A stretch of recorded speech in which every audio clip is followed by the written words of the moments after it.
رابطه از اون جایی کم رنگ میشه که تو دنبال تنگتری، اون دنبال کلوفتر. میدونی از معجزات منه چیه؟ هرچی بخوریش تموم نمیشه. ولی ما یه آپشن بهتر داریم. میدونی چرا؟ چرا؟ واسه ما هم تموم نمیشه هم اضافه میشه. گلایه حضرت ابراهیم به خدا. آخه این درسته یوسف رو با زلیخا امتحان میکنی، من با گوسفند.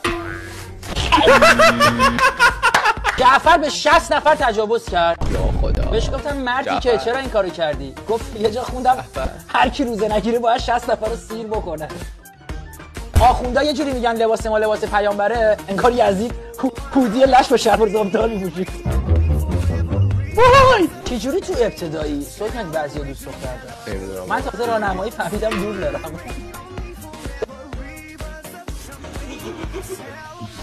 یکی توییت زده که 1 دقیقه انقدر با ارزشه که براش شب یلدا میگیرن. دخترا لطفا نگید 1 دقیقه کمه.